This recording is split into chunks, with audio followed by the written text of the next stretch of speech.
취재부터 뉴스까지 한 방에 정리해드리는 경제 브리핑 시간이고요. 고은희 한국경제신문 기자와 함께하겠습니다. 기자님 나와 계십니까? 네, 안녕하십니까. 요즘 야외 취재는 안 하세요? 너무 더워서 하기가 어려운 상황입니다.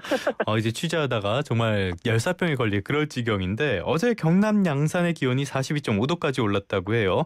122년 기상관측 사상 가장 높은 기온인데 한 지역이 닷새 연속 40도를 넘긴 것도 이번이 처음이라고요. 네, 기록이 하루가 멀다 하고 깨지고 있습니다. 기상청에 따르면 어제 오후 1시 26분 양산 기온은 42.5도였습니다. 종전 최고 기록은 2018년 8월 1일 경기도 광주 지월리의 41.9도였는데 8년 만에 바뀐 겁니다. 더 이례적인 건 지속성입니다. 양산은 지난달 29일부터 닷새 연속 40도를 넘겼습니다.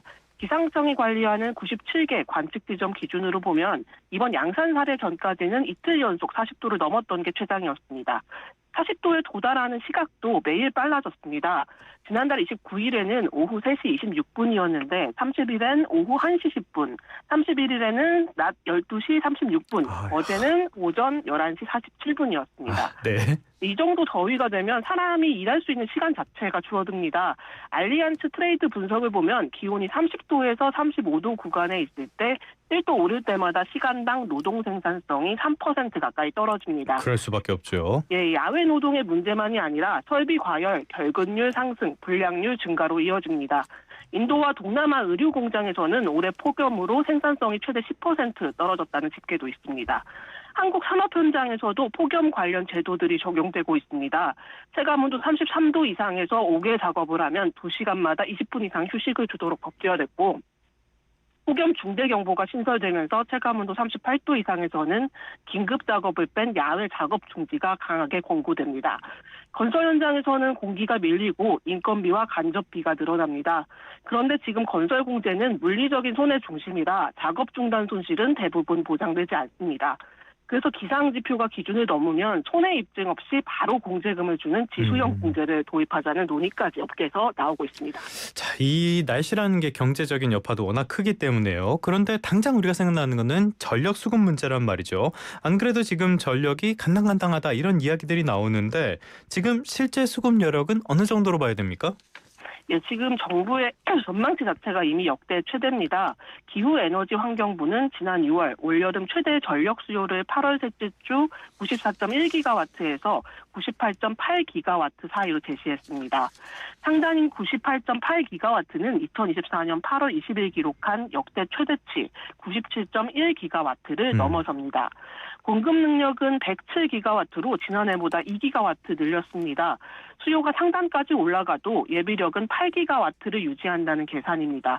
여기에 비상예비자원 8.8기가와트를 추가로 확보해뒀습니다. 전력수급 대책기간은 9월 18일까지고요.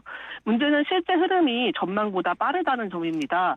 지난달 27일 저녁 시간대 최대 수요 전망치가 이미 93.9기가와트였고 예비율은 12.5%까지 내려왔습니다. 8월 셋째 주가 오기도 전에 기준 전망치에 근접한 겁니다.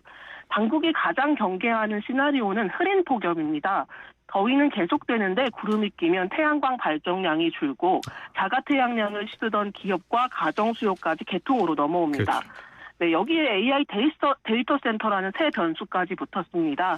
해외 사례를 보더라도 인도는 전력 수요가 처음으로 270기가와트를 넘었고요. 제조업 중심지 챈나이에서는 야간 정전이 반복됐습니다. 폭염과 AI 전력 수요가 같은 시간대에 겹치는 게 올여름 전 세계 각국에서 공통적으로 나타나고 있는 현상입니다.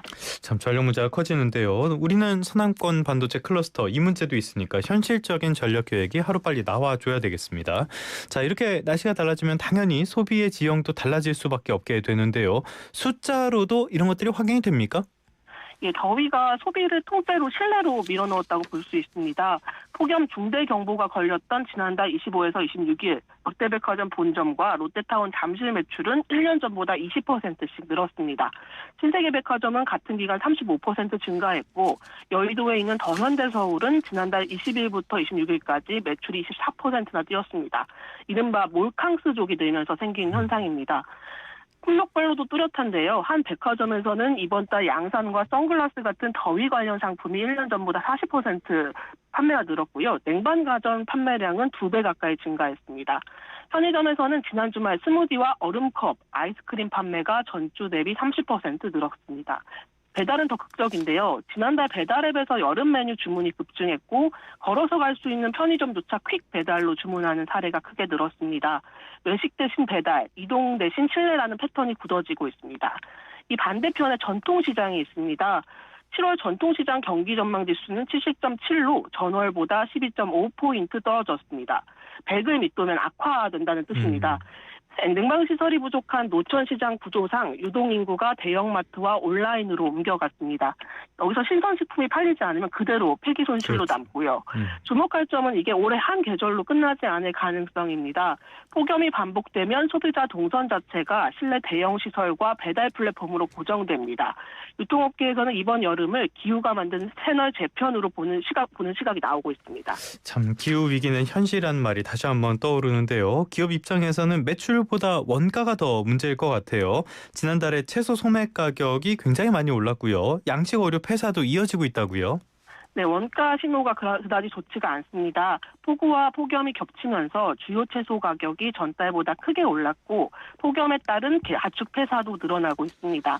바다 쪽 피해가 특히 빠르게 커지고 있는데요. 완두군 집계를 보면 지난달 말부터 어제까지 8개 어가에서 광어 9,800여 마리가 고수온으로 폐사했습니다. 9만 8천 마리인가요? 네, 9만 8천여 마리입니다. 피해액이 4억이 넘고요. 경남 하동에서도 7개 어가에서 가숭어 1만 4천여 마리가 죽었고 사천망과 강진망에서는 올해 첫 고수온 경보가 내려졌습니다. 양식 어류의 서식 한계 수온이 28도인데 남해안 표층 수온이 이미 27도 후반까지 올라왔습니다. 광어나 우럭은 취어에서 출하까지 최소 1년이 걸리기 때문에 물량을 단기간에 되돌릴 수가 없습니다. 지난해 고수온 직후에는 우럭 산지 가격이 1년 전보다 50% 넘게 뛰기도 했습니다. 또 하지만 통계를 볼 때 주의할 점이 있는데요.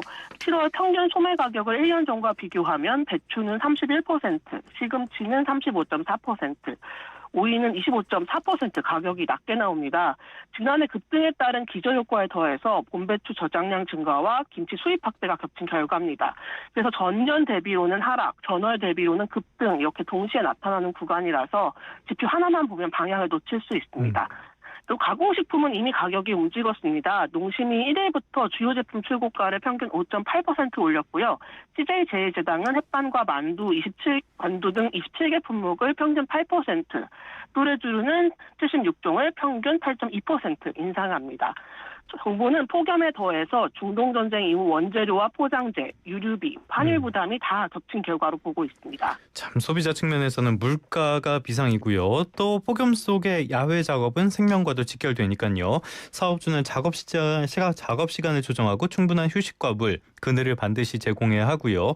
노동자도 어지럼증이나 두통 같은 이상 증상이 나타나면 즉시 작업을 멈춰야 하겠습니다. 무리한 작업보다는 안전이 먼저니까요.